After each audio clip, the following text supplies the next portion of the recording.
bienvenue chez Philosophie de Comptoir pour une nouvelle session. Je m'appelle Cynthia, je suis la productrice, animatrice de ce podcast Philosophie de Comptoir. Philosophie de Comptoir, c'est un podcast que tu retrouves chaque semaine pour des interviews de femmes inspirantes, des revues littéraires, mais pas que.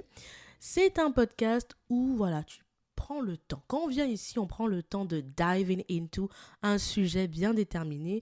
Donc, bien évidemment, qui dit prendre le temps, dit tu as du temps, tu prends ton cahier, tu prends ton stylo, parce que parfois tu peux avoir des petites pépites qui peuvent t'aider dans ta vie concrètement à débloquer certaines choses ou à apprendre des choses ou même à les transmettre.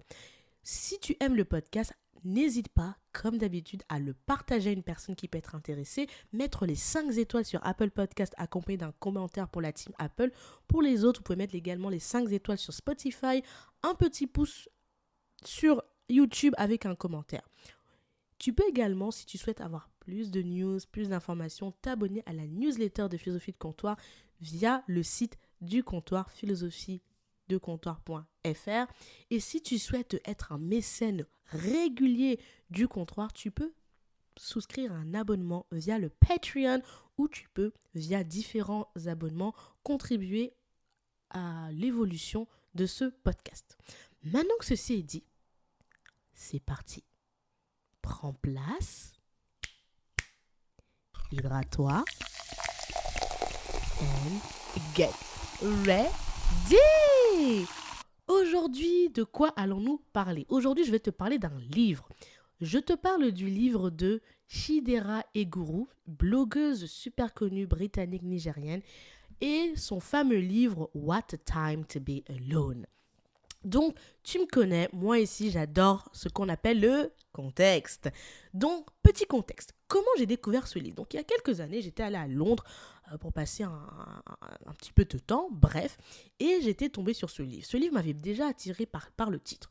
What a Time to be Alone. Je me suis dit, oh my gosh, what? C'était bien évidemment avant le Covid, bien avant le Covid, je crois que c'était dans les années 2018-2019 comme ça, bref. Et j'étais déjà attrapée par la cover. Oui, je suis un enfant, j'ai besoin que le titre, la couverture soit jolie. Moi, c'est des choses qui sont importantes pour moi. Oui, je fais partie de ces gens-là. Victime du marketing, tu connais. Bref, et donc ce livre, j'ai adoré déjà la cover parce que c'était très coloré. Il est très coloré, ce livre. Et tout au long du livre, tu as plein de couleurs. C'est un livre qui se lit très rapidement. Oui, je sais, c'est en anglais. Car là, je sais, tu es fatigué de moi et mes anglicismes et de moi et de mes références anglophones. I know, girl, but... Ah, d'ailleurs, j'allais te dire, mais toi, là, avec tes phrases en anglais que tu ne traduis pas, les gens comme moi, là, qui sont nuls en anglais, qui veulent pas faire d'efforts en anglais, il faut nous traduire.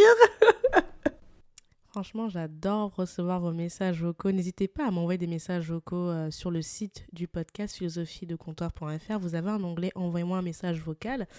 Et pour les plus fêmards sur Instagram, c'est vraiment un plaisir d'échanger avec vous par message. Merci Carla, je t'ai répondu et bon, on reprend l'épisode. Je ne sais pas quoi faire, ok? Mais rassurez-vous, pour ceux qui ne parlent pas anglais ou qui ont un niveau d'anglais débutant, ce livre est très très simple à lire. Honnêtement, même avec un anglais débutant, avec un dictionnaire à tes côtés, tu peux lire ce livre en une après-midi très facilement. C'est pas du Shakespeare, ça se lit facilement, c'est de l'anglais facile, t'as pas des mots très compliqués. Donc voilà. En plus, c'est pas un pavé, quoi. Tu vas pas, là, tu lis pas la Bible, rassure-toi, il y a pas beaucoup de pages, entre guillemets, donc ça se lit très, très simplement. Et pourquoi j'ai choisi de te présenter ce livre? Parce que déjà, c'est un livre que j'avais lu il y a quelques années, j'avais trouvé super sympa, et que j'ai relu pendant le Covid, parce que, tu te rappelles, en mars 2020, c'était le début du Covid, c'était un peu compliqué, si tu ne te rappelles pas, va écouter l'épisode 9 où je parlais un petit peu de comment j'ai vécu le Covid, la première année de Covid, c'était catastrophique, et c'est un livre qui m'avait beaucoup parlé, et qui m'avait permis de creuser certains points par la suite avec d'autres contenus. Et je trouve qu'en ce moment, c'est le moment parfait de te reparler de ce livre parce qu'on est en train visiblement d'aller dans un nouveau monde, on sort du Covid.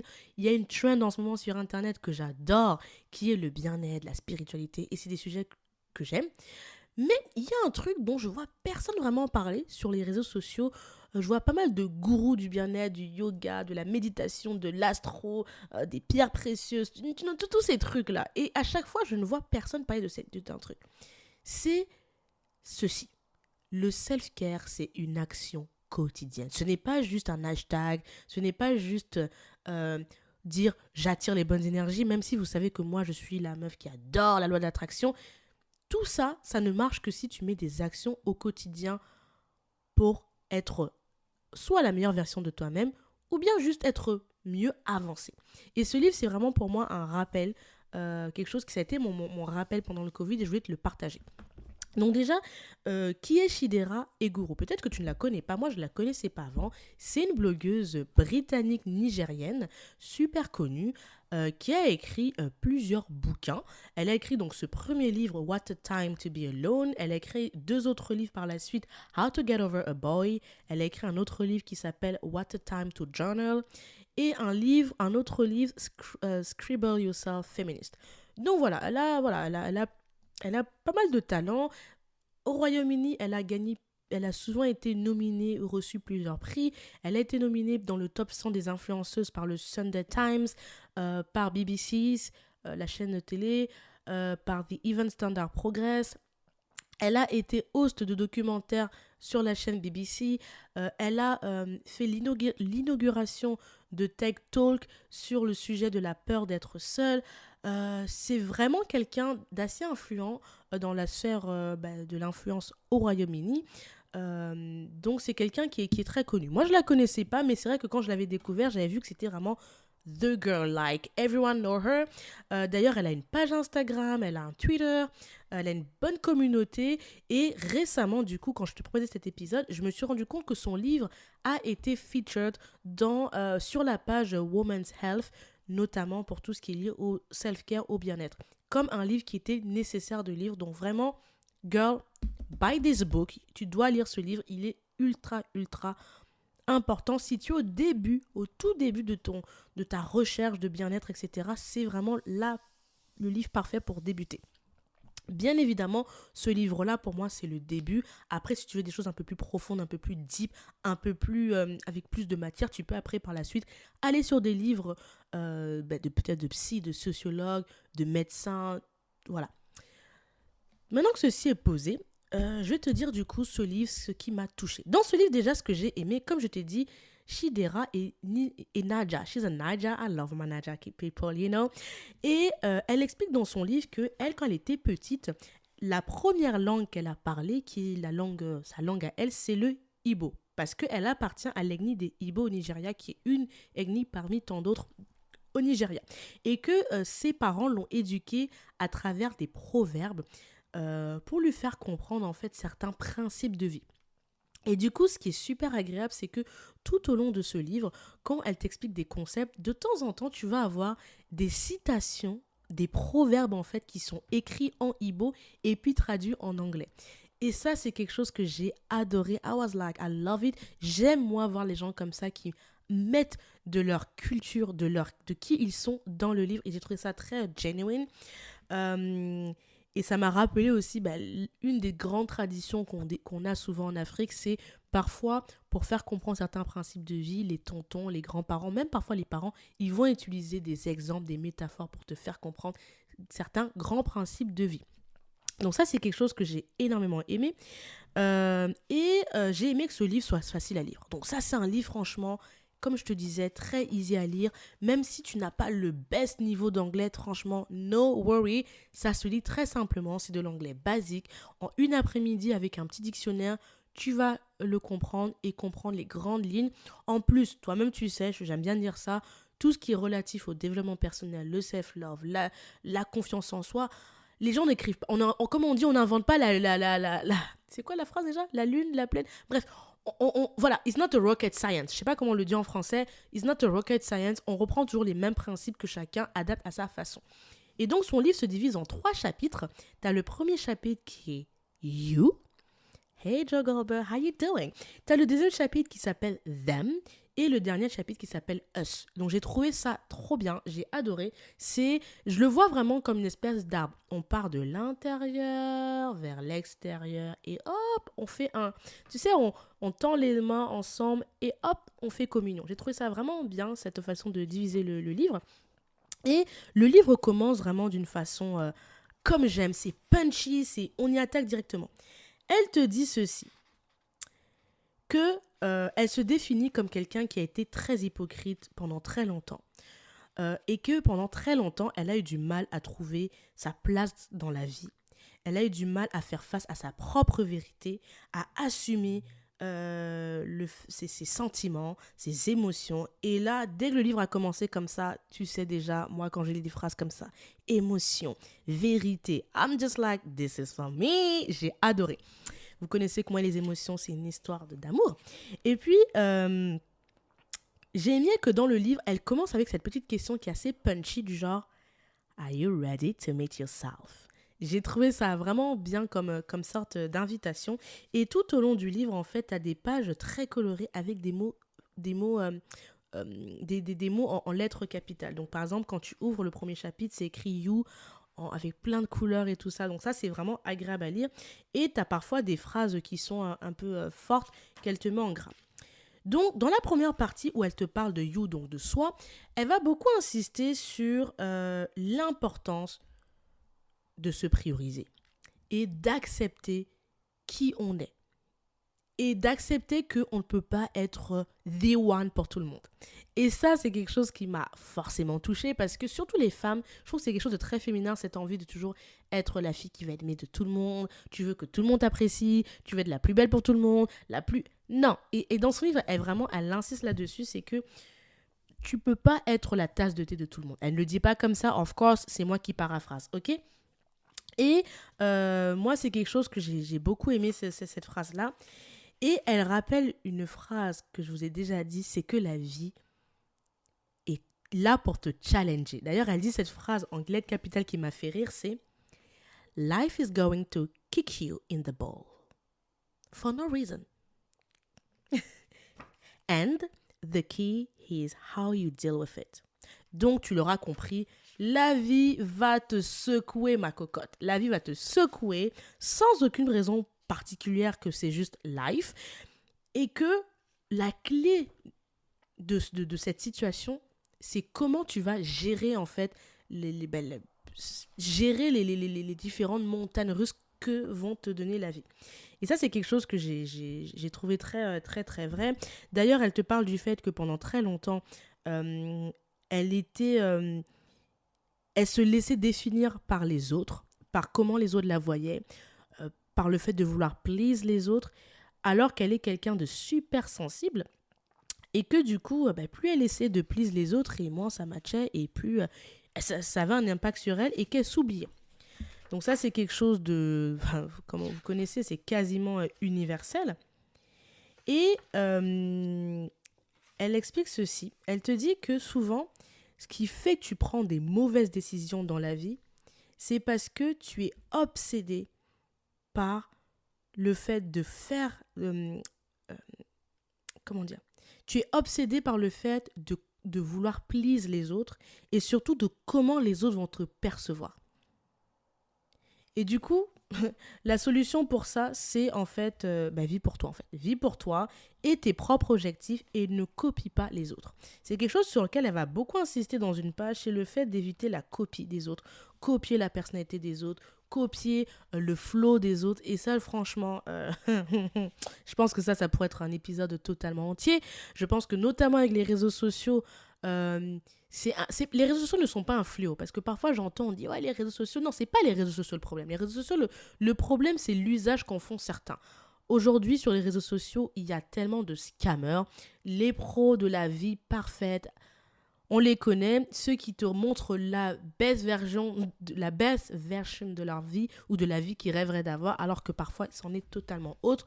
On les connaît. Et surtout, parce que les autres ne sont pas forcément la cause, il y a aussi nous, individuellement, comment on fantasme, on envie, on jalouse la vie d'autrui sans savoir que, en fait, ce n'est qu'une image, ce n'est qu'un TikTok, ce n'est qu'un Reels. Tu ne sais pas comment vit la personne le quotidien, les tenants et les aboutissants. Et de plus, et ça, elle le dit très bien dans son livre, les gens ne vous doivent rien. Alors là, les amis, notez. Ça, c'est quelque chose de primordial.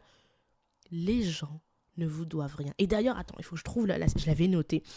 J'avais adoré quand elle a écrit cette phrase, c'est le fait que les gens ne doivent pas t'aimer en fait. Tu n'es pas censé être aimé par tout le monde parce que toi-même tu n'aimes pas tout le monde. Oh, il faut que je trouve cette phrase. Oh my gosh. Quand j'ai lu cette phrase, j'ai hurlé. J'ai dit, ah là là, que quelqu'un le dise, parce que c'est un peu la scammerie, je trouve. Parfois, c'est que tu te dis, il faut que je sois la meilleure, il faut que je sois aimée de tout le monde. Non, non, non, non, non, non, non, non, tu peux pas. Je trouve plus la phrase, ça me rend ouf. Mais voilà, c'est quelque chose sur lequel elle insiste, c'est que tu n'es pas censé être aimé par tout le monde, tu n'aimes pas tout le monde. Et d'ailleurs, tout le monde ne mérite pas qui tu es, ne te mérite pas, ne mérite pas ton amour. So, girl, get over it. I love it. Donc, j'ai beaucoup aimé. Et j'aime bien le fait que... et là, ça m'a fait penser à la revue que je vous avais faite sur le livre de Shonda Rhimes. C'est le fait de se challenger avec ses peurs. À un moment dans le livre, elle te parle du fait que souvent, parce que justement, on est trop dans sa tête, qu'on est pleine d'insécurité et qu'on est obsédé par vivre selon les expectations des autres, les attentes des autres, qu'en penseront aux autres, on oublie qu'on reste bloqué dans sa tête et on ne fait rien. Et elle dit ceci, la chose la plus dure dans le processus de toute chose, c'est de commencer. Et là, je te traduis, elle a dit en anglais bien évidemment, c'est de commencer. Parce que commencer, ça fait peur. Ça fait peur parce que c'est nouveau.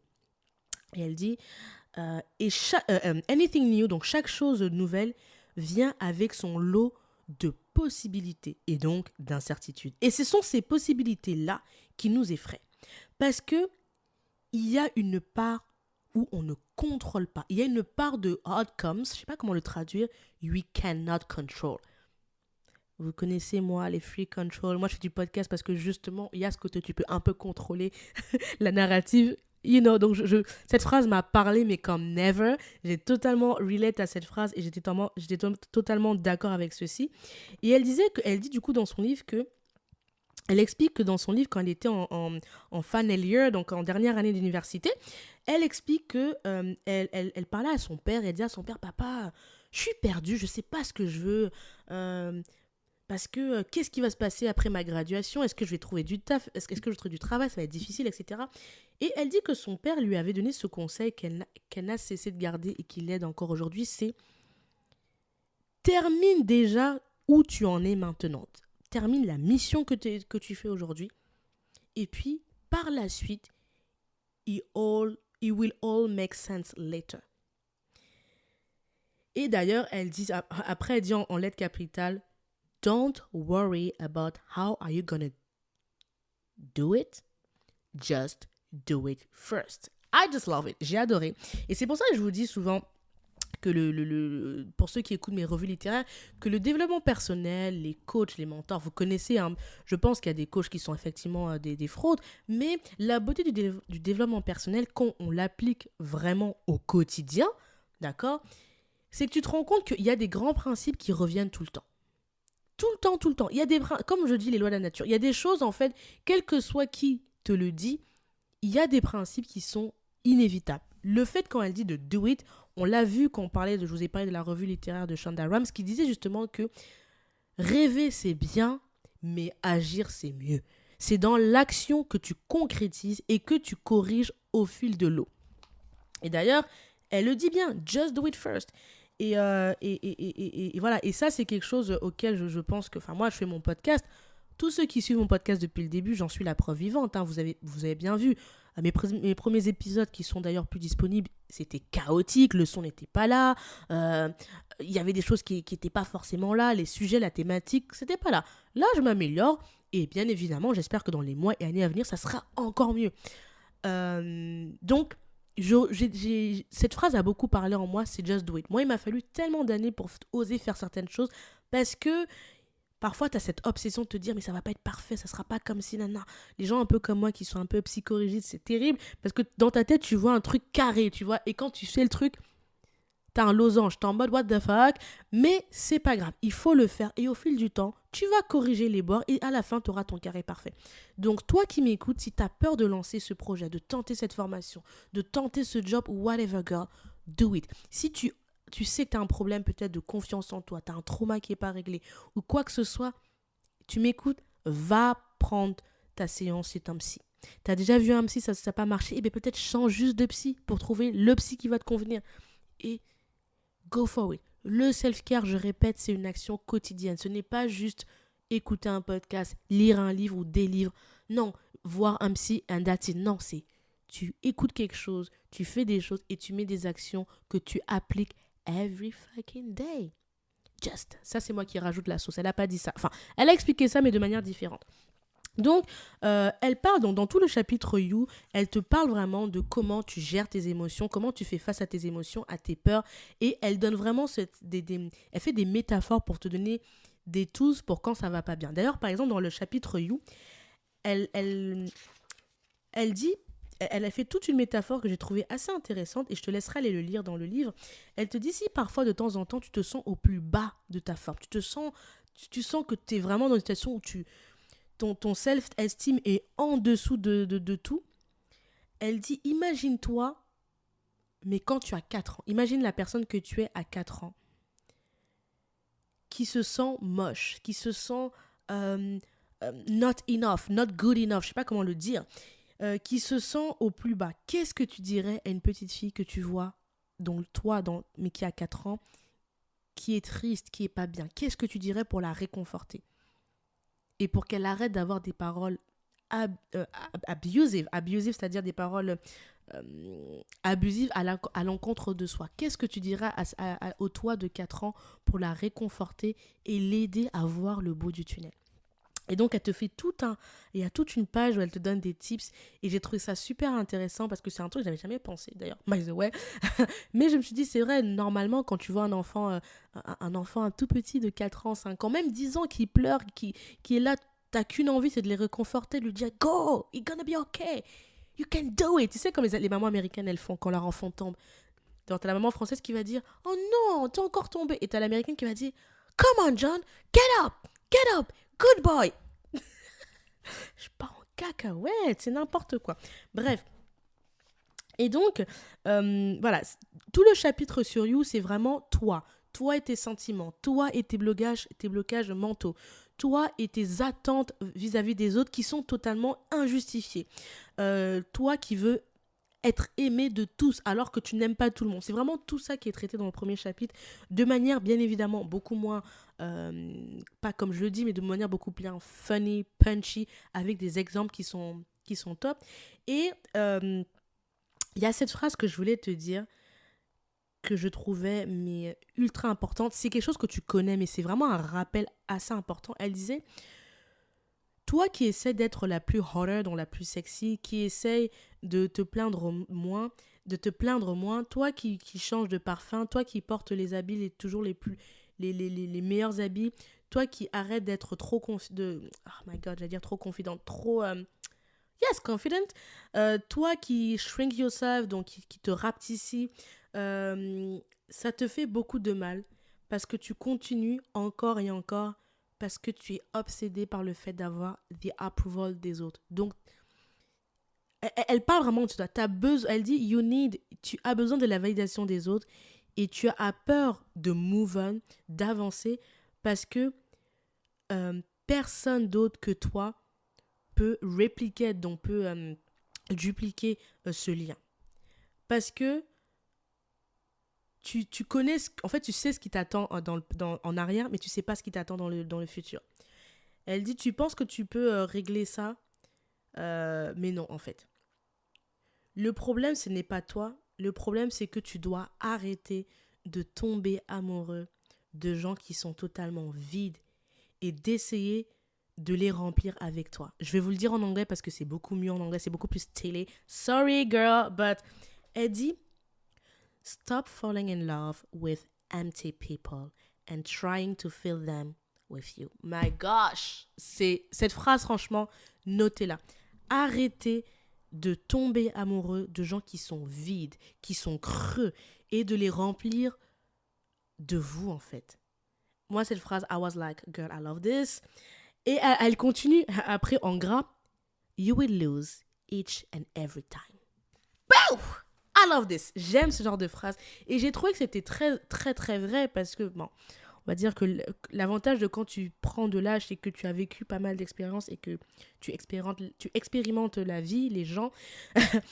Et c'est vrai que je trouve que Par exemple, moi, c'est un truc que ma cousine m'avait dit une fois. Elle m'avait dit, mais Cynthia, toi, t'es quelqu'un, t'as trop d'énergie, mais tu traînes avec des gens... il y avait une époque de ma vie où elle me disait, mais Cynthia, pourquoi tu traînes avec des gens qui sont des vampires, en fait? Toi, t'es là, t'as plein d'énergie, t'as la bonne humeur, et tu vas donner cette énergie-là, ce truc que t'as en toi à des gens qui ne méritent pas ça, qui sont juste là pour venir aspirer et qui méritent pas et qui de toute façon ne vont jamais get ton flow, ton énergie, ta personnalité.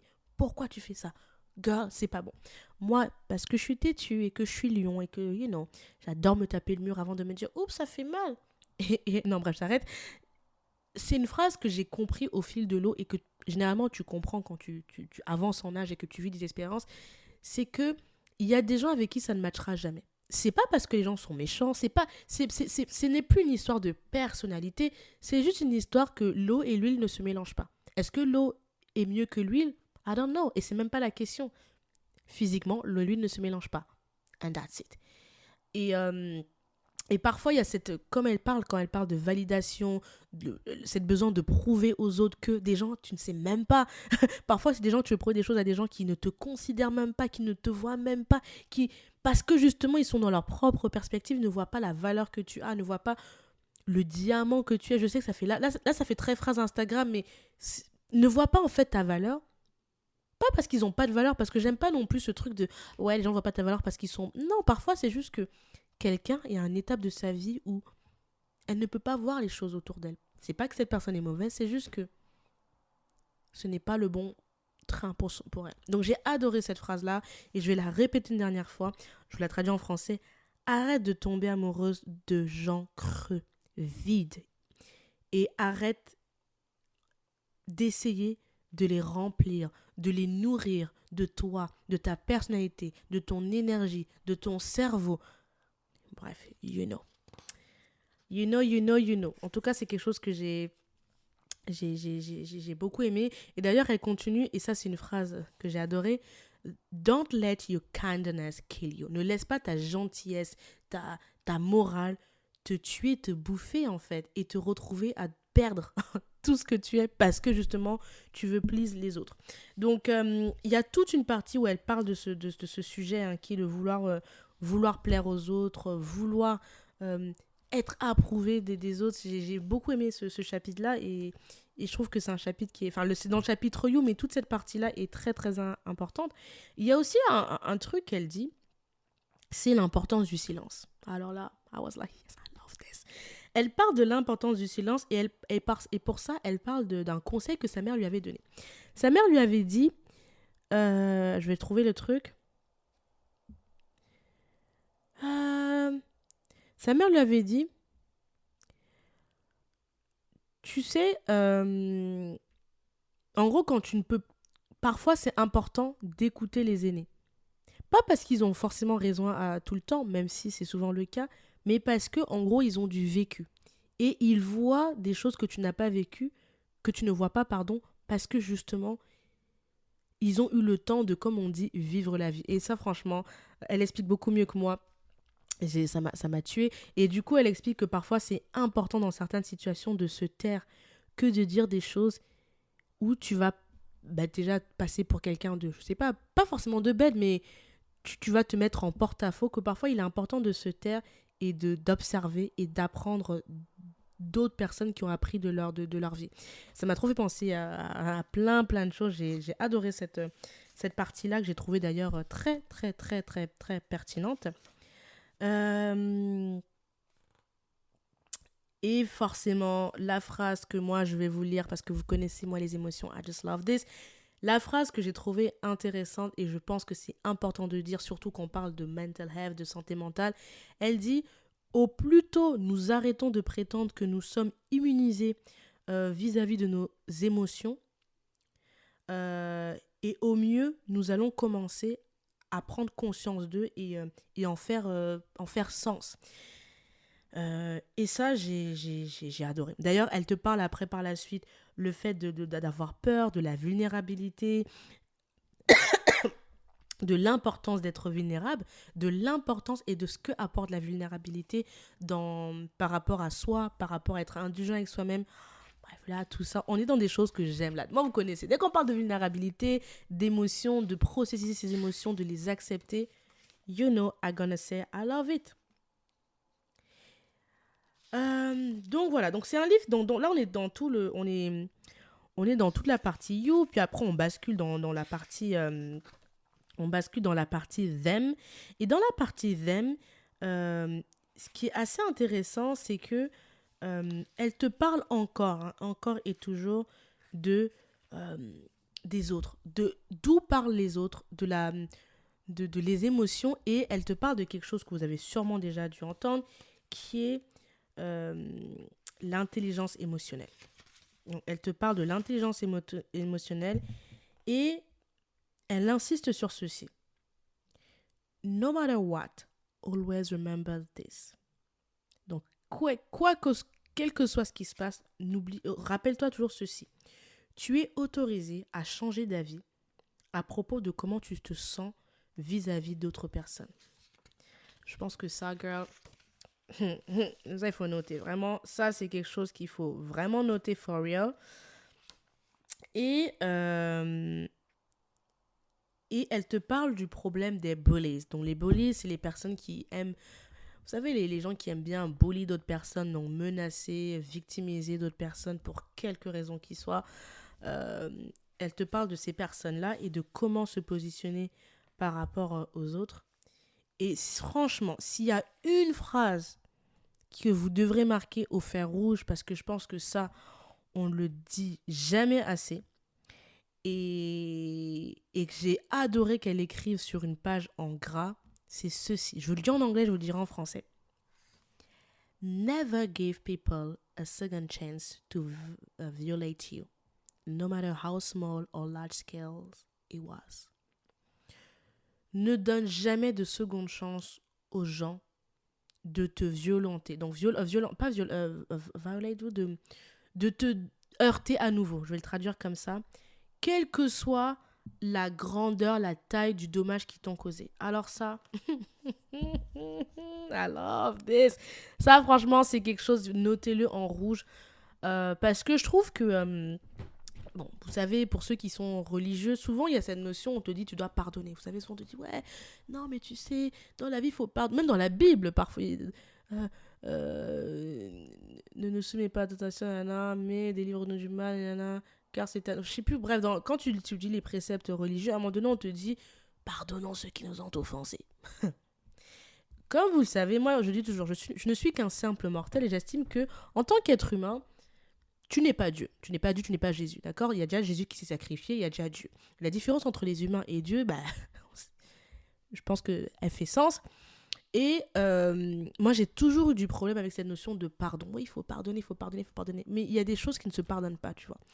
Et moi, je trouve que quand on dit aux gens pardonner, c'est comme si tu n'acknowledges pas, tu ne prends pas note du mal qui t'a été causé vis-à-vis de ta personne.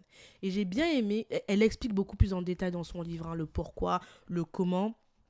Et d'ailleurs, elle le dit, ce qui est important, c'est ta paix mentale en premier, no matter what. Et ça, je suis totalement d'accord. Parce que j'ai vraiment un problème personnellement avec cette notion que il faut pardonner. Non, mais il faut pardonner. Seul Dieu jugera les... Tu sais, Dieu on est tous des pécheurs. Je parle de Dieu parce que c'est souvent des choses que j'entends dans le quotidien, sur les réseaux ou même dans la vie. On te dit, tu as toujours cette notion de, surtout pour ceux qui sont dans la religion, de t'inquiète pas, only God can judge me, ou seul Dieu pourra les juger. Ok, mais en entendant, toi, on t'a violenté, on a heurté, on t'a manqué de respect, on a manqué de respect à ta personne, à ton entité, à ta famille. Est-ce que t'es Jésus pour devoir pardonner tout et n'importe quoi? I don't think so. I don't think so. Et j'ai bien aimé le fait qu'elle insiste là-dessus. Parce que je trouve que on parle beaucoup du fait que c'est important de pardonner. D'ailleurs, il y a même des gens qui disent que quand tu pardonnes, il y a des grands auteurs qui ont écrit dessus, hein, qui sont beaucoup plus smart que moi, d'accord, qui ont écrit sur le pardon libérateur, le fait de pardonner comme quoi ça te libère, etc. Mais, pour moi, le pardon, et elle explique très bien mon truc, et c'est pour ça que j'ai vraiment aimé cette partie du livre, le pardon, donc accorder le pardon à autrui qui t'a violenté dans ta chair ou dans ton être, whatever, il y a une contrepartie en fait. On va pas venir pardonner comme ça, just for the sake of it. Ah, je te pardonne, ok. Ah, t'as manqué de respect, ok, je te pardonne. Mais non, hell to the no. Donc, j'ai trouvé que c'était quelque chose de ultra capital quand elle parle de them. Et d'ailleurs, elle dit, aussi longtemps que tu sens que cette personne ne mérite pas d'être en contact avec toi, reste ferme. Même si ils essaient de te gaslight, de te faire passer pour folle. This is the last flop as a fish make before it dies. C'est toujours tentant de donner une troisième chance juste pour comment elle dit ça? It's always tempting to give them a third chance based on nice behavior. Donc c'est toujours sympa de donner une troisième chance basée sur un comportement nice, gentil. Mais, elle dit bien ceci, virgule, mais, ils sont actuellement... Mais, le fait d'être nice, d'être gentil envers toi, n'annule pas le fait que la violation qu'ils ont fait à ton égard t'affecte encore aujourd'hui. Girl, can I get a amen? Yes, amen. J'ai trouvé, franchement, c'est un des passages du bouquin que j'ai trouvé très important. Pourtant, c'est pas énorme, hein. Elle n'a pas écrit 15 pages là-dessus. Mais c'est dans le chapitre Them, quand elle parle des rapports avec les autres, au quotidien, elle parle d'être indisponible émotionnellement, comment les autres se perçoivent, comment le fait que les autres ils aient leur propre insécurité, leur propre histoire, leur propre prise. Tout ce truc-là, on connaît. Mais j'ai adoré le fait qu'elle parle du pardon. Parce que moi, je trouve que, en tout cas, c'est ma perspective. Hein, c'est vraiment ma perspective, mon expérience propre. Je trouve que même, et là, c'est moi, quand je vais dans mes tripes, style énergie, spirituelle et tout ça, je trouve que, même quand tu lis les livres religieux, franchement, lisez... Je veux dire, moi, j'ai pas lu 10 000 livres, hein, parce que je vous fais des revues de livres, mais j'ai pas lu, je suis pas Oprah. Moi, j'ai pas lu 1000 livres dans ma vie, ok? Mais même quand tu lis les livres les plus basiques, il y a ce qu'on appelle les lois de la nature. À un moment donné, quand tu veux quelque chose, il y a un prix à payer. Dans la vie, tout se paye, d'accord? Tout a un prix. Tout a un prix, c'est une loi que tout le monde sait. Dans la vie, tout se paye. Tu peux pas dire que tu veux quelque chose et tu vas l'avoir comme ça gratuit, d'accord? Tout a un prix. Et moi, je trouve qu'on pousse souvent les gens à dire « Non, mais pardonne, il t'a heurté, c'est pas grave, ma chérie, pardonne. » Non, laisse Dieu va gérer. Moi, personnellement, et je sais que ça, dans ma propre vie, j'ai déjà été dans des situations où on m'a traité de personne qui a pas de cœur, qui est méchante. Pour les plus téméraires, Cynthia n'a pas d'âme. Franchement, moi, je trouve que le pardon, ça se mérite. Je suis désolée. Et je parle là, quand je vous dis ça... Parfois, on parle de choses graves. Je parle même pas de choses graves, genre juridiques, genre, je sais pas, une personne qui a subi, on l'a violenté physiquement ou harcèlement moral. Non, parfois, c'est même des trucs juste... Moi, par exemple, je suis partie des gens, il y a des trucs qui sont tout bêtes comme le manque de respect. Pour moi, tu vas pas pardonner à quelqu'un qui t'a manqué de respect juste parce que, oh, c'est bon, le temps a coulé. Vous savez, la team comme ça, on les connaît tous. Et ça, c'est un truc... Il y a des gens comme ça, non, mais c'est bon, ça fait prescription, ça fait 5 ans, ça s'est passé... on peut move on. Mais est-ce que la personne, elle t'a montré qu'elle regrettait ce qu'elle a fait? Est-ce qu'elle t'a montré qu'elle a conscience que ce qu'elle a fait, ça s'appelle du manque de respect? Ça s'appelle du manque de maturité? Non. Voilà. Et je parle même pas de ceux qui... Et ça, alors ça, les amis, notez-le. Les vicieux qui vont te faire passer par... Parce que tu ne pardonnes pas, tu manques de maturité. You know what? Go to hell. For real. Pour moi, la maturité, c'est justement, tu commets un acte, tu sais que tu t'es mal comporté, ou si tu ne le sais pas, la personne que tu as heurté te fait comprendre que, girl, là, non, là, c'était pas correct, là, tu as débordé, comme on dit chez moi, tu as débordé, c'est-à-dire que ça a gâté, ça, c'est plus bon. Là, tu as débordé, j'estime que tu m'as manqué de respect, ou que tu m'as heurté, ou mettez le mot où vous voulez. Si tu es quelqu'un, justement, de mature, de responsable et qui a de l'empathie, parce que pour moi, pour pouvoir reconnaître, pour pouvoir donner le pardon, si la personne en face n'a pas d'empathie et n'est pas capable de comprendre que je vais me remettre en question et je vais vraiment m'excuser, pourquoi tu vas pardonner? Like, why? Et c'est vraiment pour ça que j'ai adoré ce livre et j'ai adoré ce passage du livre, parce que je trouve que On ne parle pas assez justement parfois de ne pas pardonner certaines choses.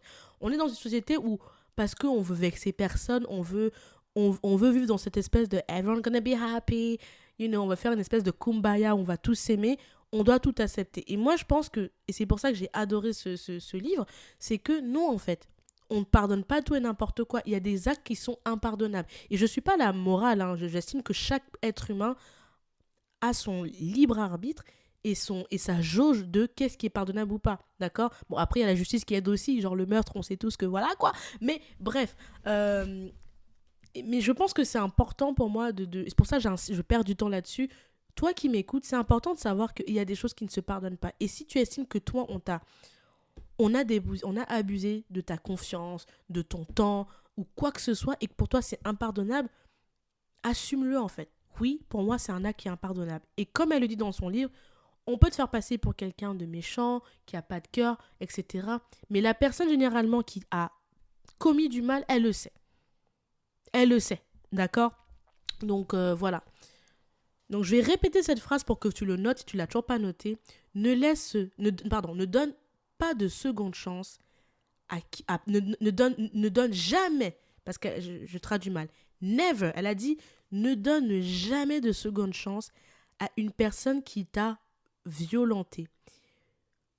Quelle que soit l'échelle à laquelle elle t'a violenté, que ce soit une petite offense ou une grande, non. Et elle explique par la suite que ce n'est pas depuis combien, ça n'a pas d'importance depuis combien de temps l'acte a eu lieu.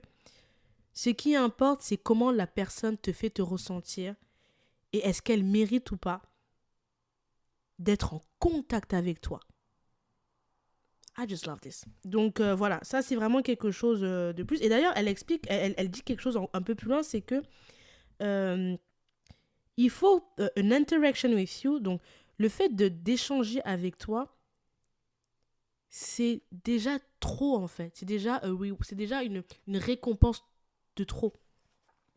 Et que certaines personnes ne méritent juste pas votre présence. Et ça, franchement, comme je vous dis, Shidera, c'est pas la première à l'avoir dit, ce n'est sûrement pas la dernière à l'avoir dit. Il y a déjà des gens qui l'ont dit, beaucoup plus anciens que moi. Je suis sûre qu'on peut trouver même un livre des années, je sais pas combien, qui l'ont dit, mais ça, c'est un principe. Donnez ça, et c'est pour ça que j'adore parler d'énergie. C'est pas juste pour parler d'énergie parce que c'est cool, c'est que, et elle explique dans ce livre, parfois donner juste ta présence physique à quelqu'un, c'est déjà too much. Je suis désolée. Parfois les gens ne méritent pas votre gentillesse, ne méritent pas votre temps, ne méritent pas votre juste ta bonne humeur. Il y a des gens, franchement, je veux vexer personne, mais ils sont morts.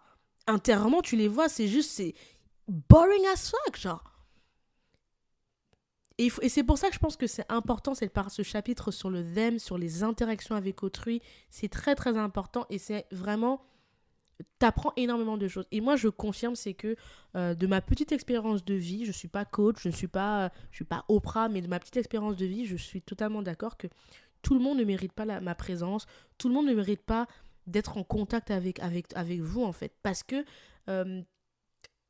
parfois, on a l'impression qu'on n'a pas de valeur. Oh, mais je suis juste une meuf comme ça. Mais tu sais que parfois, le fait que d'être juste une meuf comme ça, qui est juste chill, il y a des gens pour qui tu leur apportes un bien-être. Parfois, juste le fait d'être une nana drôle, eh ben, il y a des gens, ils ont besoin de ce truc-là dans leur vie pour aller bien. Et ils viennent te vampiriser comme ça, t'aspirer ce truc-là, et après, t'es fatigué. Girl, non. Donc, si tu estimes qu'on t'a manqué, qu'on t'a violenté physiquement, moralement ou quoi que ce soit, je te rassure, tu as le droit, ne serait-ce qu'envers toi-même et même envers l'univers. Parce qu'il ne faut pas oublier aussi, quand je parle de loi de l'univers, c'est quand déjà tu acceptes on te manque de respect, on te violente, et toi tu te pardonnes vite comme ça, il ne s'est même pas passé quelque chose. Tu envoies un message à l'univers que, ah maman, peut-être je ne mérite pas le respect, n'importe qui peut. Je caricature, bien évidemment, ne prenez pas forcément ça au pied de la lettre, mais c'est vraiment important de non. Et c'est pour ça d'ailleurs que, par exemple, des personnes qui ont subi des victimes, des abus sexuels beaucoup plus jeunes, on leur dit, même plus tard, tu peux toujours aller te faire justice. Parce que tant que la personne qui a commis quelque chose n'a pas payé, en fait, pourquoi tu vas dire on get over it parce que le temps est passé? Non. Et c'est pareil pour plein de choses. Je sais pas, il y a plein d'actes comme ça, tu dois rester stand. Si tu estimes, moi par exemple, on manque de respect, je ne vois pas la raison pour laquelle tu vas dire oh, ben ça fait 10 ans qu'ils sont passés, on peut oublier. Est-ce que la personne s'est excusée? Et surtout, est-ce que tu as l'impression que la personne mérite d'être en contact avec toi? Parce que je suis désolée, il y a certains levels de manque de respect, à mon sens, qui ne méritent plus en fait d'être en contact. C'est en mode, ok, tu m'as montré tes true colors, that's fine, j'accepte, on va couper là, bon vent. Donc voilà, donc, vous avez vu, j'ai beaucoup perdu de temps parce que c'est vraiment une partie du livre qui m'a énormément parlé et j'ai adoré et j'étais contente de lire ça parce que parfois c'est des choses que tu vis et tu as l'impression que you're like crazy, like people sont oh mais elle abuse et tout ça et l'entendre, le lire ça fait du bien, voilà, comme ça. Donc j'espère que ça te fait du bien toi aussi. Bref, après autre chose dans les relations avec les autres, elle explique ceci: ne te sens jamais coupable ou mal à l'aise de partager une bonne nouvelle. Et attention, si tu te sens coupable lorsque tu partages une bonne nouvelle qui te concerne, ça veut dire que visiblement, tu la partages avec la mauvaise personne. Donc ça, je pense que, on l'a déjà tous entendu. Ça, c'est un peu un classique. Je pense que même le B.A.B.A. du développement personnel, tout le monde a déjà entendu ça. Quand tu partages ta nouvelle avec quelqu'un, ton ami, ta famille, ton conjoint, et tu sens que ça pique. Girl, commence à te poser les questions des... non, ça, je rigole, mais je pense que c'est important de le redire. On le redira jamais assez. La compétition, voilà, au travail, en amis, en famille, enfin, je vous apprends rien. Et d'ailleurs, elle dit que souvent, elle répète cette phrase plusieurs fois. Elle dit, n'oubliez jamais que les excuses ne changent pas les intentions et que les gens, ils savent très bien ce qu'ils font quand ils prennent avantage de vous. Girl, non, ce livre, vous devez l'acheter. Franchement, je vous dis, si vous êtes au début de votre travail ou vous voulez juste avoir un petit refresh sur tous ces basiques d'interaction avec les êtres humains, c'est très simple, ça se lit rapidement, en deux secondes, c'est vraiment top. Et ça, je le répète, oui. Je répète la phrase pour ceux au fond qui n'ont pas entendu. People know exactly what they are doing when they are taking advantage of you. Apologies do not change intentions. Les gens savent très bien ce qu'ils font quand ils prennent avantage de vous. Et les excuses ne changent pas les intentions. Et alors ça, let's be real here. Faut pas oublier. Hein. Et d'ailleurs, elle dit que parfois, on a tendance à oublier les choses parce qu'en fait, on fait pas assez attention, on ne paye pas, je le dis en anglais, on prête pas assez attention aux détails qui parfois paraissent minimes, mais qui finalement, sur la longue, en disent beaucoup. On dit beaucoup sur les gens, leurs intentions, qui ils sont vraiment. Prof, en tout cas. Moi, je vous dis, you need to buy this book. Moi, je vous dis ça, hein, parce que c'est... Et là, on arrive dans les choses que vous aimez. Non, Shideru, franchement, j'ai adoré ce livre. Et c'est avec plaisir de revoir les choses que j'avais mis en truc à vous parler. Elle te parle aussi par rapport aux autres. C'est du fait que pour pouvoir aussi recevoir un certain respect et d'avoir des interactions, on va dire, à juste valeur, il faut aussi se prendre au sérieux. Il faut aussi... avoir une ligne de conduite. Et du coup, elle te parle, elle a toute une page qui est dédiée aux standards. Avoir des standards de vie. I was like, girl, I love you. I'm gonna cry. This is way too much, girl. You writing that shit. Can I get a hey, man? Mm-hmm. Et du coup, elle te parle des standards, de l'importance d'avoir des standards, des valeurs qui soient propres à soi et de montrer en fait quand elle dit montrer, c'est pas dans le sens de montrer aux autres, mais c'est de vraiment vivre à travers les standards qu'on s'impose à soi-même. D'ailleurs, elle dit cette phrase: don't be scared to raise your standard, point d'exclamation. Nothing is ever worth lowering them for. Stand firm in what you believe you deserve. Restez, croyez fermement en ce que vous méritez. quand vous élevez vos standards pour vous-même, vous allez arrêter d'être excité sur les gens qui vous montrent de l'intérêt juste parce qu'ils vous montrent de l'intérêt. On arrête là ou on fait comment? Non, lisez ce livre. Franchement, I love this book, ok? Et ça, c'est franchement, bon là, comme je vous dis, elle n'invente pas l'eau chaude. C'est des choses que tu as déjà dû entendre. On est d'accord. Mais ça fait du bien d'avoir ce reminder, ok? Et ça, par contre, ça m'a même fait penser au fameux truc de Michelle Obama. Vous savez, sa fameuse phrase, c'est quoi qu'elle dit? Nanana, l'eau. Il y a une phrase de Michelle, j'ai plus la phrase, il faudrait que je la trouve. Mais voilà, ça, par contre, avoir des standards dans sa vie, je pense que bon, ça, c'est quelque chose que c'est vu, revu, dit, redit. Mais voilà, je pense qu'à un moment donné, on ne le dira jamais assez, n'est-ce pas? Donc, des standards de vie, je pense que c'est important. Et voilà, et pour moi, c'est juste réel. Et elle insiste beaucoup sur le fait de ne pas laisser l'ennui ou la peur de la solitude vous faire baisser les standards parce que vous voulez ne pas être seul. J'ai dit non, la tantine, si franchement, this is way too much. Et elle te parle après de l'importance d'avoir des boundaries. Bon, ça, vous connaissez déjà l'importance des boundaries. De toute façon, quand on parle de standards, on tombe forcément dans avoir des boundaries. Donc, alors, pour mes amis qui ne parlent pas anglais, les boundaries, c'est le fait de mettre des barrières. Alors, quand on dit barrière, c'est pas barrière physique. Je crois que ça peut dans certains cas, mais c'est vraiment parfois de te dire, ok, là, c'est ma limite. Là, tu vas respecter mon espace vital, tu vas respecter ceci, c'est comme ça, et voilà. Je ne sais pas si je le traduis bien, ce mot, by the way, mais voilà.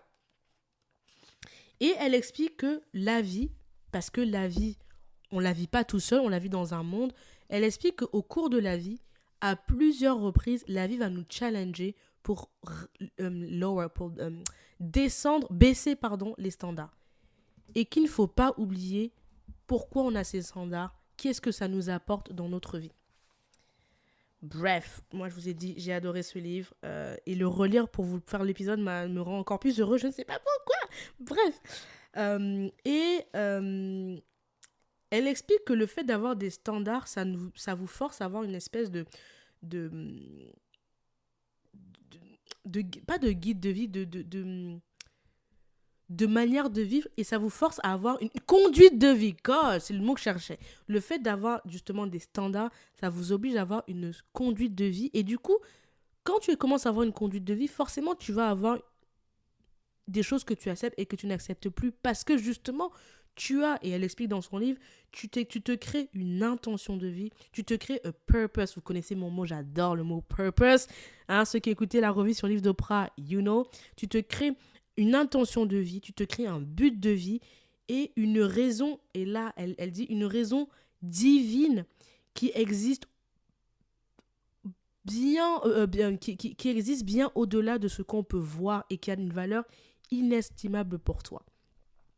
Et donc ça, franchement, j'adore. Ça m'a d'ailleurs fait penser au livre de Will Smith, dont je vous ai fait la revue littéraire aussi, si vous voulez aller l'écouter, où justement, il explique que quand il avait décidé la carrière en tant d'acteur qu'il voulait avoir, qu'il avait commencé à adopter une conduite de vie et que par conséquent, il savait l'objectif qu'il voulait avoir, il savait la carrière professionnelle qu'il voulait avoir et que par conséquent, il a changé son mode de vie, il a changé les gens avec qui il fréquentait.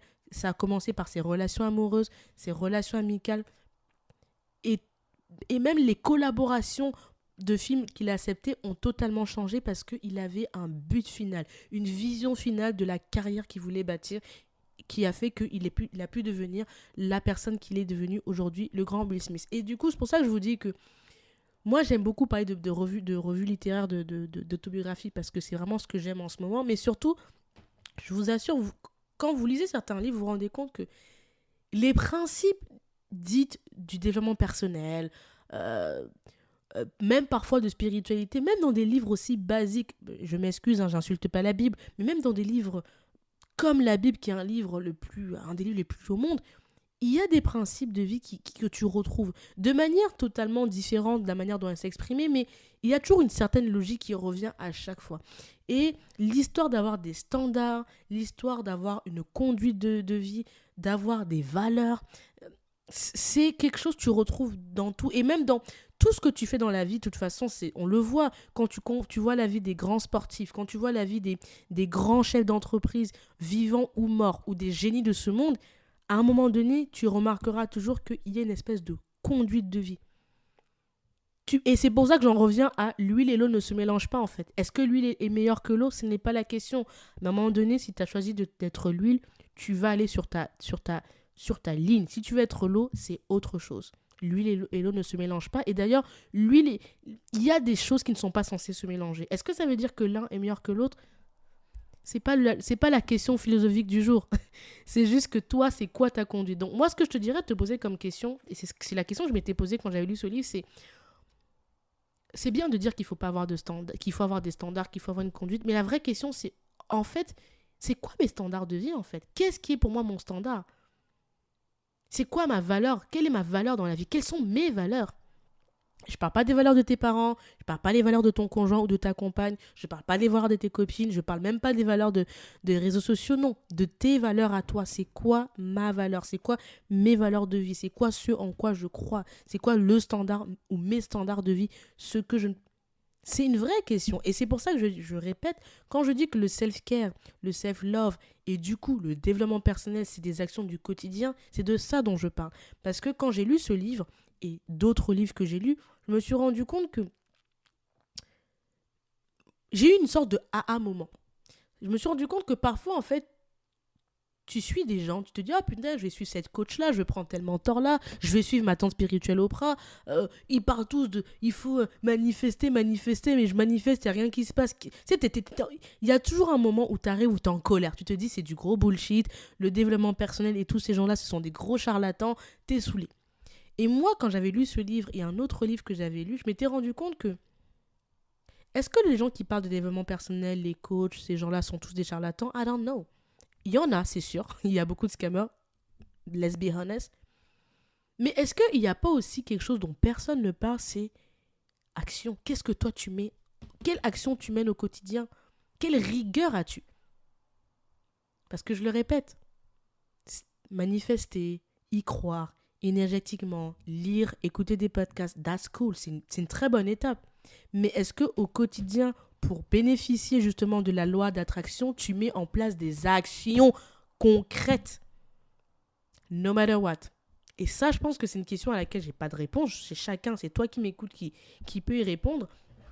Et voilà. Et du coup, c'est pour ça que j'ai voulu vraiment te parler de ce livre, parce que je me suis rendu compte que on est dans un moment où tout le monde parle et j'adore, hein, on est dans un moment où beaucoup de gens parlent de bien-être, de santé mentale, on parle beaucoup de spiritualité, on retombe dans tout ce qui est développement personnel. Je sais qu'il y a deux camps, il y en a qui pensent que c'est du bullshit, ceux qui sont à fond dedans, chacun choisit son camp.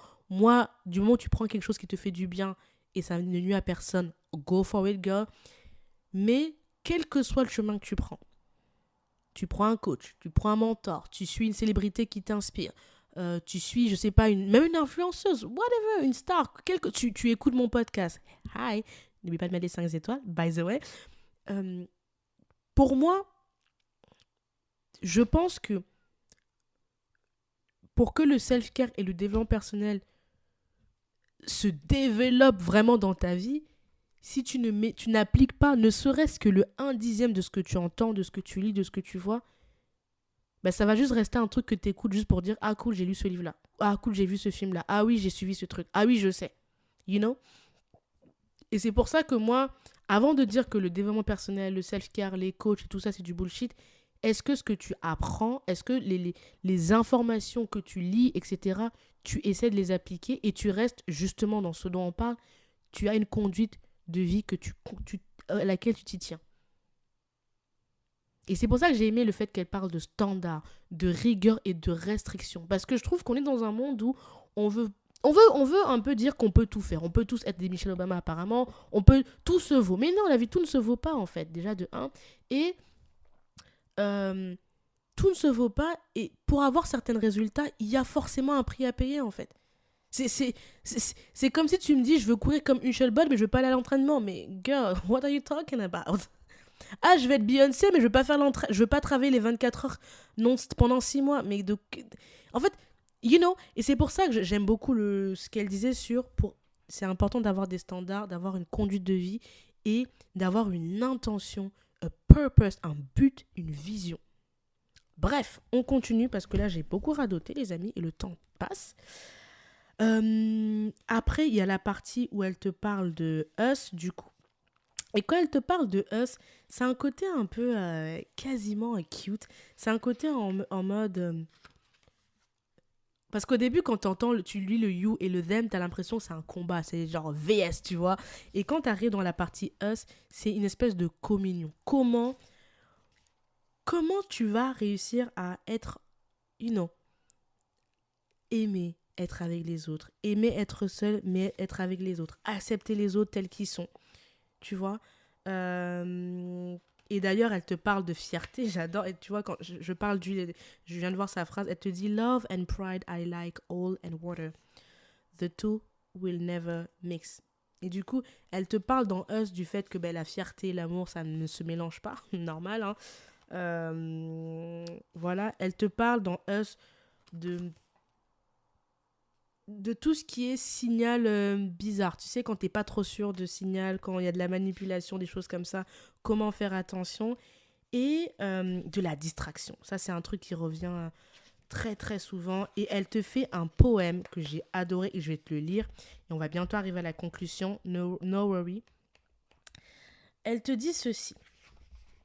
Avant que je te lise le poème, elle te dit Never settle for lazy love, you deserve better.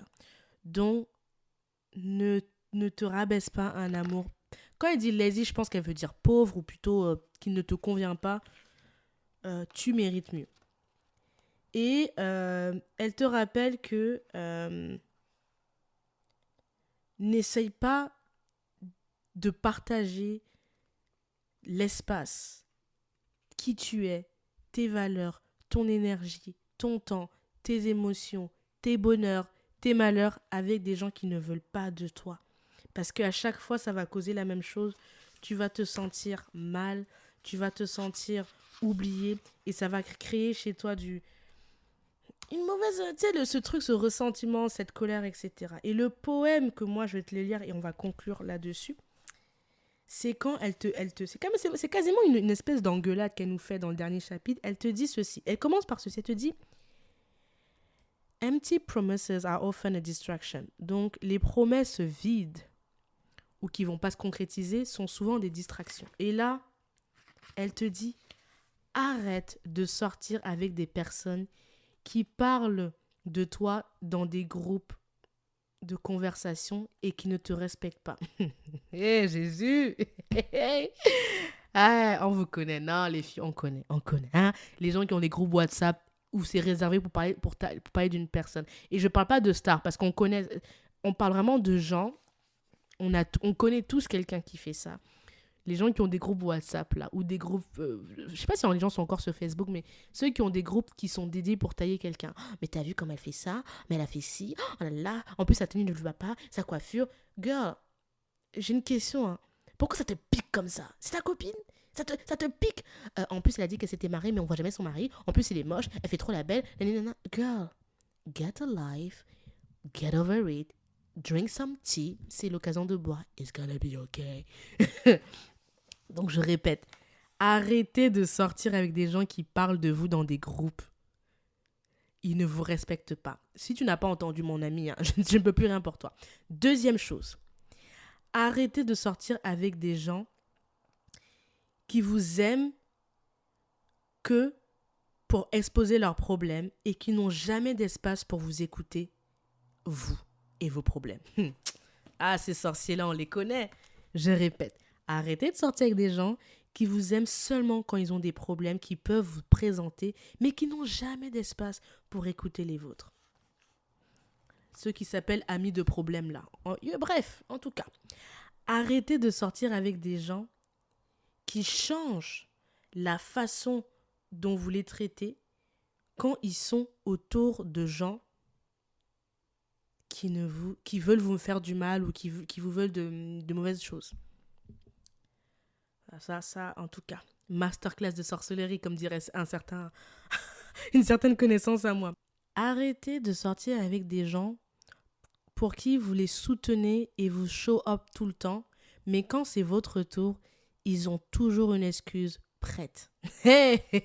Ah, ces gens-là, on les connaît. Après, c'est en mode « ma soeur, ma chérie, ma nana ». Mais quand tu as besoin, là, c'est le moment-là qui deviennent aussi rapides que... Hein? En tout cas, arrêtez de sortir avec des gens qui sortent avec d'autres gens qui ne vous aiment pas. Il est possible d'être courtois, mais c'est quasiment impossible de rester neutre avec des ennemis, en tout cas. Arrêtez de sortir avec des gens qui vous invitent seulement à des événements pour se faire passer pour des bonnes personnes. En tout cas, on connaît les gens là, quand ils vous invitent, c'est toujours dans des histoires où ils vont aller briller. Toi, tu es là, tu te dis « Ah, mais elle est trop cool, elle m'invite. » Quand tu arrives, tu es en mode Bref. Arrêtez de sortir avec des gens qui considèrent votre amitié avec vous en fonction de ce que d'autres amis doivent penser. Donc, arrêtez de sortir avec des gens qui considèrent votre amitié basée sur ce que d'autres personnes vont en penser. En tout cas, maman, arrêtez de sortir avec des gens qui sortent avec vous constamment avec des personnes qui jurent ne pas vous aimer. Elle a dit 2 fois. Ça veut dire que ça, c'est vraiment quelque chose que si tu n'as pas écouté la première fois, la deuxième fois, là, ça va rentrer. En tout cas, arrêtez de sortir avec des gens qui pensent que c'est cool de vous manipuler, qui adorent manipuler les sentiments des gens par fierté. En tout cas, arrêtez de sortir avec des gens qui ne font jamais d'efforts pour assumer, honorer les plans que vous avez faits, que vous avez fait au préalable. Ces gens-là, vous n'importez pas pour eux et votre temps n'a pas de valeur. On les connaît, les gens, la team des faux plans là. Et attention, je ne dis jamais que j'ai jamais fait de faux plans, ça m'arrive souvent, mais il y en a, c'est vraiment une spécialité. Jamais honoré en tout cas. Arrêtez de sortir avec des gens qui ne savent pas comment être honnêtes avec eux-mêmes. Ils ne seront jamais honnêtes avec vous. Ah, pardon. Alors ça, non, il faut répéter. Ça,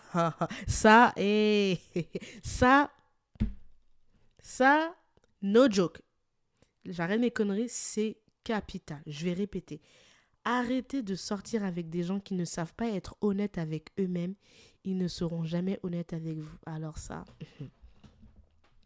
comme on dit, hein, si tu n'as pas entendu, j'espère que c'est entré. Arrêtez de sortir avec des personnes qui vous font, qui vous mettent mal à l'aise à propos de choses qui vous passionnent.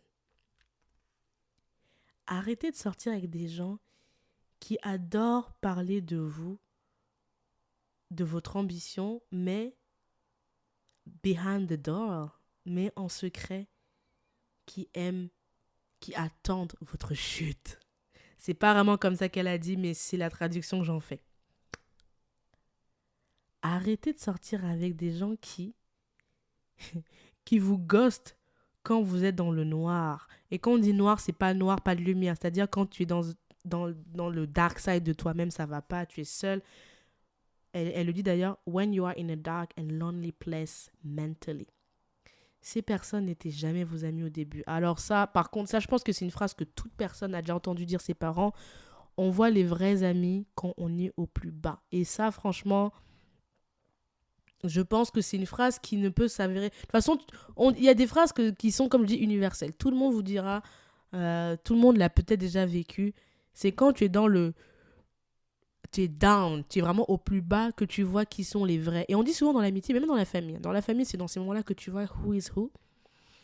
Dans l'amitié, c'est dans ces moments-là. L'amitié des beaux jours là, ça c'est pas de l'amitié, c'est facile. C'est quand c'est chaud là que tu vois qui est vraiment ton ami. Arrêtez de sortir avec des gens qui adorent faire des blagues de vos insécurités et qui, quand vous vous sentez offensé, ils vous disent « You cannot take a joke ». Vous connaissez ces gens qui adorent jouer de « Ah mais ça va, c'est bon, on rigolait juste, toi t'es trop sensible, on peut plus rigoler. Girl, tu sais, c'est son insécurité. Pourquoi tu rigoles avec ça? It's not funny. » Une blague est censée être réciproque, right? Bref. Et la dernière, c'est arrêtez de sortir avec des gens qui vous disent des choses malicieuses à propos de vous, derrière votre dos, mais ils ne vous disent pas ce qu'ils les ont répondu. Hey, masterclass de sorcellerie, ça on les connaît ces gens-là, hein? Ceux-là on les adore.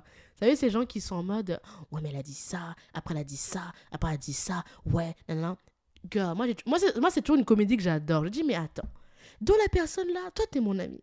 La personne là s'est passée devant toi, elle a dit tout ce chapitre-là sur moi. Mais toi tu disais quoi du coup? Parce que t'as eu le temps d'écouter, de prendre les notes, de me rapporter.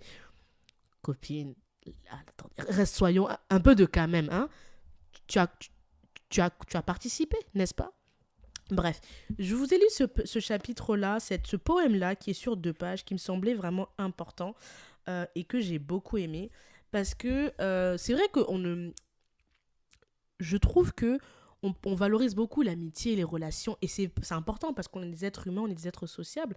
Mais on ne parle pas souvent de ligne de conduite. Et moi, j'ai bien aimé qu'elle donne un peu cette ligne de conduite qui, bien évidemment, c'est la sienne. Ça ne veut pas dire que tout ce qu'elle a dit, ça vous convient, ça vous concerne et vous êtes d'accord. Mais je vous ai lu ce poème-là pour clôturer cette revue littéraire parce que moi, je valide totalement ce qu'elle a dit sur c'est important d'avoir une ligne de conduite dans la vie, d'avoir des standards, d'avoir un but, une vision. Et par conséquent, avoir une ligne de conduite, c'est aussi avoir une ligne de conduite même dans ses relations personnelles. Et ça, j'ai bien aimé parce que souvent les gens, et c'est quelque chose qu'on apprend généralement, enfin moi je l'ai appris au fil de la vie, au fil des amitiés ratées. Eh oui, parce que je vous fais, aujourd'hui je vous parle comme ça à gorge déployée, mais rassurez-vous, ou plutôt, je vais pas vous mentir, j'ai eu des amitiés foireuses, ratées, et j'en aurai peut-être encore, parce que on est des êtres humains, et comme elle explique bien dans sa vie, au fil de la vie, tu vas te prendre des petits coups, quoi. Tu sais, tu vas te prendre des coups, tu vas pleurer, tu vas descendre, et tu vas continuer, c'est la vie. Tant qu'on a envie, il y a encore des solutions, ok? Donc, j'ai bien aimé qu'elle fasse cette ligne de conduite sur les relations avec les autres, et notamment parce qu'elle disait people, elle précisait pas amitié, donc je pense que c'est quelque chose que tu peux élargir à tous tes amis, tes collègues, ta famille, même ta compagne ou ton compagnon. Tu vois, tu peux vraiment l'élargir, et je trouvais ça cool parce que parfois tu as des gens qui disent ouais, mais j'ai vu un jour sur internet quelqu'un disait mais c'est quoi être un bon ami, tu vois? Et je me suis dit c'est une question que je vois personne aborder. Moi, je vois beaucoup de gens qui font du coaching. Comment être une bonne épouse? Comment être une bonne un bon salarié? Mais personne, je comprends pas pourquoi personne ne donne des conseils aux gens sur comment être un bon ami, en fait. Je trouve ça... Et surtout, ce que je trouve aberrant, c'est que parfois sur les réseaux sociaux et même dans la vie, t'as l'impression que everyone is a good friend. Genre, tout le monde est l'ami rêvé. Girl, please... Please, don't lie. On est tous le mauvais ami. On est tous un mauvais ami auprès de quelqu'un et un très bon ami auprès de quelqu'un d'autre. Ça, c'est inévitable. Mais je pense qu'il est important, justement, toi qui m'écoutes, de te poser cette question, en fait. Pour moi, qu'est-ce que je considère être un bon ami et qu'est-ce que j'attends d'un ami? Je pense que c'est une question qui mérite d'être posée. Quel est pour moi mon système de... Et quel est mon standard d'amitié? C'est plutôt ça même, vu qu'on parlait de standard. Pour moi, quel est mon standard d'amitié? Quel est le genre de personne avec qui je vais être amie? Et forcément, si tu te mets un standard, ça veut dire que forcément, t'en exclus d'autres. And that's fine. Et c'est ça qu'elle n'a pas beaucoup évoqué, mais moi, je le rajoute, c'est que ce qui est... Je pense que c'est pour ça qu'on parle pas beaucoup de ça, c'est que quand tu te mets un standard de vie, tu vas forcément exclure quelque chose. C'est obligé. Et je sais que c'est pas très cute de dire ça, mais dans la vie, si tu te mets quelque chose, tu peux pas inclure tout. L'eau et l'huile ne se mélangent pas. Donc, si tu choisis le chemin de l'huile, tu vas pas te mélanger avec de l'eau, ça n'a pas de sens. Ou du bien, c'est voué à l'échec. Tu vois? Donc, voilà. Moi, c'est ce que je retiens de ce livre, c'est que c'est pas, voilà, comme je te dis, c'est pas le livre le plus deep de développement personnel, ok, don't get me wrong, mais je trouve que si tu veux lire un livre de développement personnel tranquillement, ne pas y passer 4 heures parce que parfois tu as des livres qui sont tellement compliqués que tu te dis, gars, je suis fatigué. C'est un livre parfait, tu le lis rapidement, tu as des concepts de base très simples que tu auras déjà peut-être entendu parler si tu t'intéresses au sujet ou peut-être que tu n'auras jamais découvert mais qui vont te faire des échos. Tu auras des tips concrets que tu peux appliquer dans ta vie et justement pratiquer le fameux self-care qui, je le répète, à mon sens, le self-care, le self-love, la santé mentale, c'est pas juste des hashtags, c'est pas juste se faire un masque, c'est pas juste se mettre son meilleur maquillage et se filmer en disant non, c'est pas ça. Pour moi, le self-care, c'est tous les jours tu travailles sur toi en fait. Et d'ailleurs, le développement personnel, et là c'est Oprah qui le dit, je suis obligée de parler d'Oprah, vous savez, c'est le travail d'une vie en fait. Et d'ailleurs, beaucoup de psychologues ou de gens qui parlent de l'esprit humain te diront que on ne connaît jamais réellement en fait son esprit humain. D'ailleurs, c'est pour ça qu'il y a des gens qui ont dédié leur vie entière à travailler sur l'esprit humain, sur comment l'être humain fonctionne. Parce que on fait partie de ces êtres qui changent et une personnalité, ça change, ça évolue en fonction de ton âge, de tes rencontres, de tes expériences. Donc, si tu comprends ça, tu sais qu'au fil de l'année, tu vas évoluer dans un sens ou un autre. Et du coup, le travail du développement personnel ne va jamais s'arrêter. Et c'est ça que moi, en tout cas, je trouve ultra fascinant, ultra beau et ultra maudit. Moi, c'est le genre de choses que j'aime, de se dire que de semaine en semaine, de mois en mois, d'année en année, t'emmagasines un certain nombre de savoirs au cours d'expériences, de rencontres, de déceptions, d'extrême joie, qui font que tu es forcément la meilleure version de toi-même et qui fait qu'au fil des années, tu deviens de plus en plus sage. Est-ce que tu deviens le sage des sages? I don't know. En tout cas, c'est pas mon goal, mais tu deviens de plus en plus sage et tu appréhendes la vie de mieux en mieux et tu es à mesure par la suite de transmettre justement des tips, des conseils à des jeunes un peu plus jeunes qui ont peut-être besoin un peu plus de guidance ou quoi que ce soit. Bref, j'ai beaucoup parlé aujourd'hui. T'as vu, j'étais très passionnée. Il faut que je veuille boire de l'eau parce que la gorge super sèche. Dis-moi ce que tu as pensé de cette revue littéraire. Est-ce que tu connaissais cette blogueuse Chidera Eguru, nigérienne? Je te mettrai bien évidemment dans la description la biographie, le lien de son livre si tu veux l'acheter. Je te mettrai également son Insta si tu veux la follow sur Insta et l'article dont je te parlais où son livre a été featured dans le Women's Health.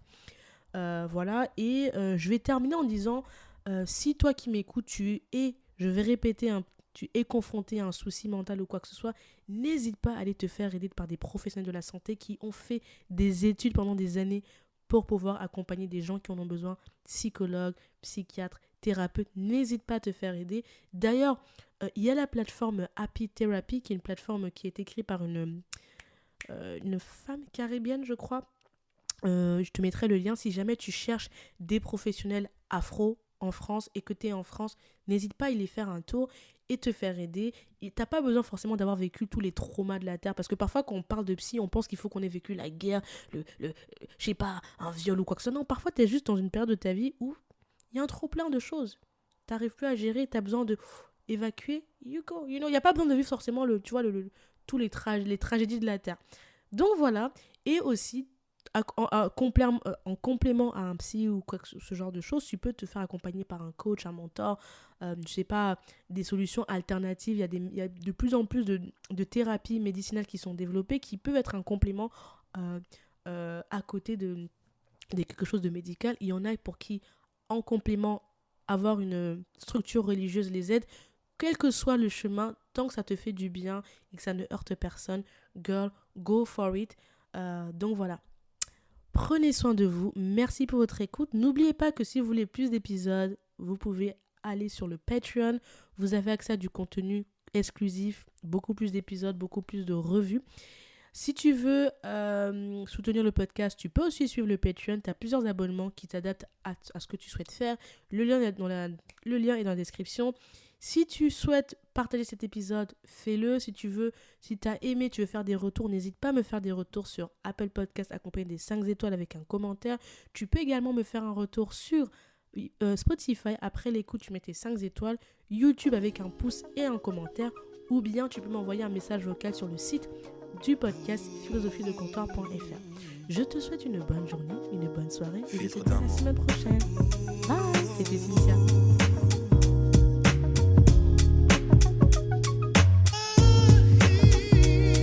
J'ai bravé les dangers, j'ai traversé les eaux. J'ai marché sur la braise pour caresser ta peau. Je promets de te construire un château dans les ciels et d'arrêter le temps pour que notre histoire soit éternelle. D'affronter tous les obstacles, les tempêtes, les cyclones, de combattre et d'abattre les cerbères, les cyclopes. Pour te chanter des mélodies que tu seras seul à entendre. Je t'inventerai un langage que tu seras seul à comprendre. Tu es le spectre de ma vie, tu hantes mes jours, mes nuits, l'objet de mes rêves, le théâtre de mes envies. Je déplacerai des montagnes, je décrocherai la lune pour qu'enfin ta vie et la mienne ne fassent qu'une. Quel est donc ce sortilège? Je suis comme prise au piège de mon amour pour toi, car ta beauté ma siège. Je t'offrirai des pierres précieuses et des rivières de diamants. Je pourrais freiner mes envies, tu m'attires comme un aimant, un aimant, un aimant.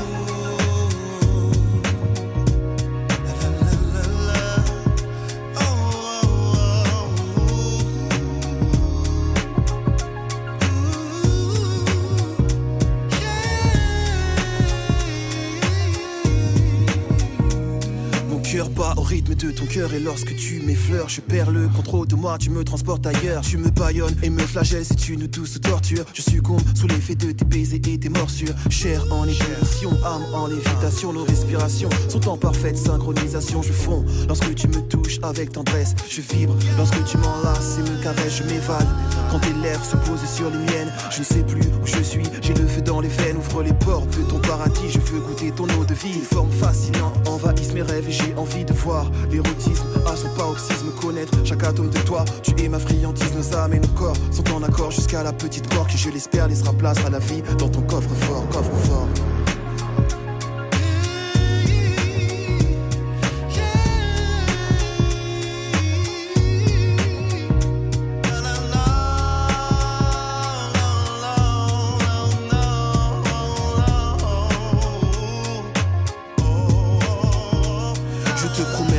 Dévotion, fidélité, affection, dissiper tes craintes, apaiser tes appréhensions, te soigner tes blessures et t'effacer tes peines, car l'amour est le seul vaccin face à la haine. Nos chakras et énergies sont en synergie, en accord avec les principes que l'univers régit. Je suis en paix, car j'ai trouvé l'autre moitié de moi-même. Je t'adore comme une muse et te vénère comme un totem. Fusion et connexion entre l'enveloppe et l'esprit. Union et communion, ressens-tu cette harmonie? Un halo de lumière entoure ta beauté crépusculaire pour souligner ta beauté et tes traits si spectaculaires. Jamais je n'aurais cru pouvoir m'accomplir ainsi. Trouver une personne qui donne un sens à ma vie, car enfin tu m'appartiens et je t'appartiens. Le pouvoir d'amour a choisi de croiser nos chemins, nos chemins. Yeah. Le pouvoir de l'amour est plus fort que l'amour du pouvoir, du pouvoir, du pouvoir. Car l'amour est le seul vaccin face à la haine. Le pouvoir de l'amour est plus fort que l'amour du pouvoir, du pouvoir.